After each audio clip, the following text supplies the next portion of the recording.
Warsak road पर निजी bank में 2.5 करोड़ रुपए की डकैती नाकाम बनाने वाला पेशावर पुलिस का बहादुर सपूत बहार अली 6 रोज़ ज़िंदगी और मौत की कश्मकश में मुब्तला रहने के बाद गुज़िश्ता शब खालिक हकीकी से जा मिला है। वाक़ई की तफसीलात कुछ यूँ है। 6 मार्च को मुसल्लह डकैत वर्सक रोड पर वाक़ निजी बैंक में दाखिल हुए। हमले को यरगमाल बनाकर उन्होंने लूट मार शुरू की। इस दौरान थाना मछली गेट का एडिशनल एसएचओ सब इंस्पेक्टर बहार अली दीगर साथियों के हमरा वहाँ पहुँचा।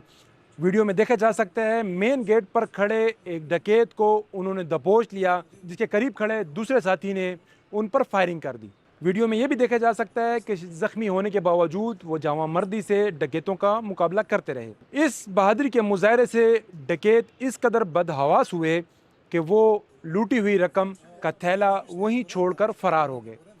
बहार अली को पेशावर के लीडरिंग अस्पताल में दाखिल कर दिया गया। वो 6 रोज़ अस्पताल में ज़िले इलाज रहे। गुज़िश्ता शब वो खालिक हकीकी से जा मिले हैं। उन्होंने जाम शहादत नोश कर लिया है।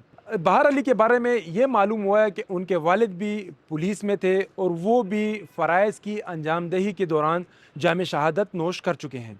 बहार अली 2010 में पुलिस में भर्ती हुए और 16 साल उन्होंने इस फोर्स में रहकर आवाम की खिदमत की और अपने फ़राइज़ ईमानदारी से सरअंजाम दिए। सब इंस्पेक्टर बहार अली की नमाज जनाजा पेशावर पुलिस लाइन में अदा की गई। बाद अज़ां उनका जस्ते खाकी चरसदा में उनके आबाई गांव मुंतकिल किया गया, जहां नमाज जनाजा दोबारा अदा करने के बाद उनको आबाई कब्रिस्तान में सपुर्दे खाक कर दिया गया।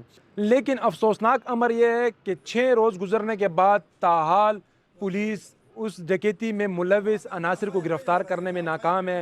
एक तरफ पुलिस ये दावा करती है कि पेशावर अब सेफ हो चुका है, शहर की निगरानी तीसरी आंख कर रही है, छोटी सी वारदात की सूरत में मुलजिमों को चंद घंटों के अंदर गिरफ्तार कर लिया जाएगा। लेकिन ये लम्हे फिक्री है कि 6 रोज़ गुजरने के बावजूद पुलिस अपने पेटी बंद को शहीद करने वाले मुलजिमों को ताहाल गिरफ्तार नहीं कर सकी है।